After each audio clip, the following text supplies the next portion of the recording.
Committee, सारे हमारे MLAs, हमारे नेता प्रतिपक्ष, आदरणीय सभी वरिष्ठ जन,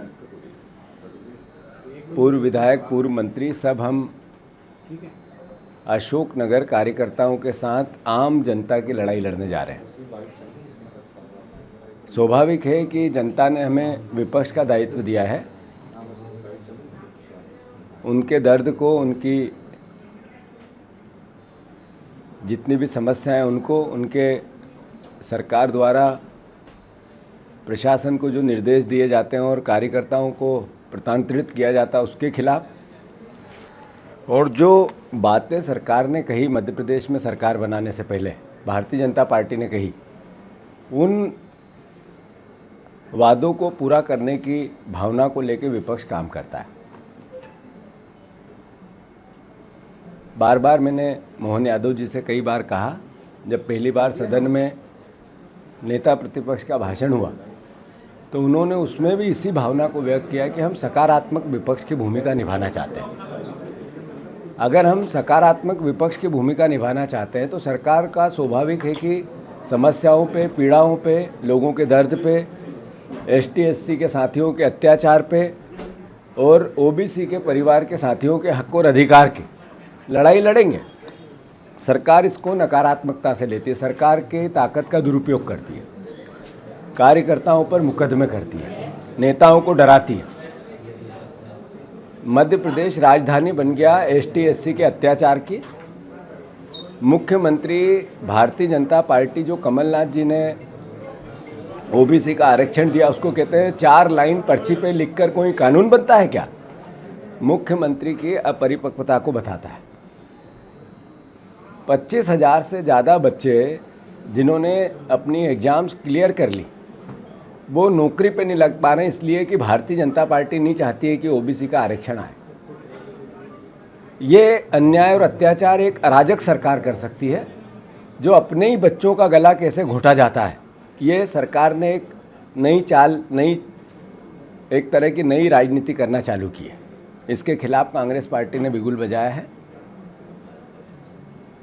अध्यादेश आया, ओबीसी का कानून बना, इन्हीं अधिकारियों ने बनाया।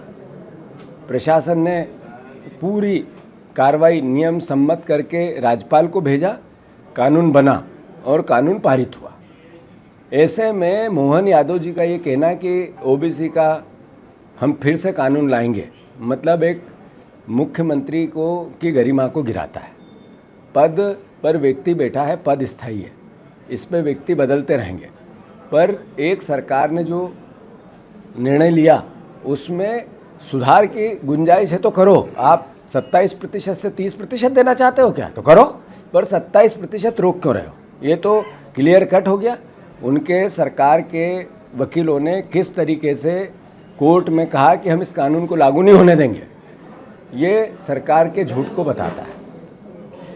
जहाँ तक आज के गिरफ्तारी की, जेल भरो आंदोलन की बात है, न्याय सत्याग्रह की बात है, ये कोई एफआईआर मुझ पे हुई या हमारे कांग्रेस के कार्यकर्ताओं पे हुई उसका सवाल नहीं है। ये सवाल है कि एक व्यक्ति पीड़ित था, उसने 50 जगह मुझे मल खिलाया गया इसकी शिकायत की, अलग अलग उसके वीडियो है, उसके साक्ष्य हैं। वो व्यक्ति 300 किलोमीटर दूर चल के ओरछा मुझसे मिलने आया और मुझे कहा कि मुझे न्याय दिला दो। मैंने ईमानदारी से एक विपक्ष का दायित्व निभाया। सरकार ने सकारात्मक उसकी पीड़ा को समझ के जो अपराधी था, आरोपी था, उस पर कार्रवाई करनी थी, उस पर नहीं की, क्योंकि वो विधायक का रिश्तेदार था, उसका परिवार का था, उसका कार्यकर्ता था। कार्रवाई की जिसने पीड़ा सुनी उस पर। पीड़ा सुनने वाले की परेशानी नहीं है, उस पर एक एफआईआर 1 करो कि 100 करो, उसका दायित्व निभाएगा। पर उस व्यक्ति को पुलिस अपराधी बनी और उससे एफिडेविट लिखा है, मतलब सरकार के दबाव में प्रशासन ने जिस तरीके का अपराध किया वो क्षमा योग्य नहीं है। बहुत विनम्रता से, बहुत हम्बल तरीके से सरकार के जो कर्मचारी तंत्र में काम करते हैं, उनके बगैर सरकार नहीं चल सकती, कोई व्यवस्था नहीं चल, उनका मैं सम्मान करता हूँ। और जो कलेक्टर बने रहना चाहता है, प्रयास, चूँकि उसने यूपीएससी की है, क्लियर की, मेहनत की, और वो एक ज़िले को सजाना और संवारना चाहता है, प्रशासन सुधारना चाहता है, उसको मत होता है कि मैं जिले का कलेक्टर रहूं, उसकी तोता बन जाऊं, ये नहीं होगा। एसपी बनने के लिए सरकार के विचारधारा के हिसाब से मैं विधायकों की रोज ड्यूटी करने लग जाऊं, ये नहीं होगा। एक अधिकारी जो सर्विस रूल बुक के रूल होते हैं उसकी छोटी मोटी अवहेलना ठीक है, देखते हैं, पर एक उसकी लक्ष्मण रेखा होती है, अगर वो क्रॉस होगी तो आपके पाप गिने जा रहे हैं, आपके पाप लिखे जा रहे हैं, और आप भी इस पापों को लिखते रहो, बदलाव होगा। आज मैंने इससे पहले बात की थी, फिर से मैं पूरे मध्य प्रदेश के कार्यकर्ता, हमारे कांग्रेस परिवार के कार्यकर्ताओं से अनुरोध करता हूं, आप कांग्रेस के बब्बर शेर हो, राहुल गांधी कहते हैं आपको। आप शेर जैसी निगाह रखो, लक्ष्य को निर्धारित रखो और उसके पीछे दौड़ो। आज से 1208 दिन बाद कांग्रेस की सरकार बनेगी, मध्य प्रदेश का मुख्यमंत्री कांग्रेस पार्टी का होगा इस मध्य प्रदेश में। फिर अधिकारी भी आग्रह है कि आप भी सर्विस रूल का पालन करो, और हम गिरफ्तार होने जा रहे हैं। सरकार अगर जेल भेजना चाहेगी तो भी तैयार है, हम कोई कानून वायलेंट नहीं करेंगे। जो सरकार ने नियम प्रशासन ने दिए हैं, कोई जगह चिन्हित की है, उसके हिसाब से जाएंगे। उन्होंने कहा जुलूस नहीं निकालना है तो नहीं निकालेंगे, हम तो अपना दायित्व लोकतांत्रिक निभाएंगे। गांधी जी के विचार के लोग हैं, बाबा साहब अम्बेडकर के संविधान के लोग हैं, इसलिए सरकार का और प्रशासन का सम्मान करें।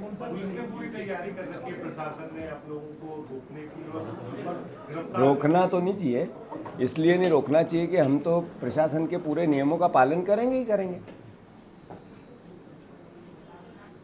धन्यवाद। कमलेश्वर भैया।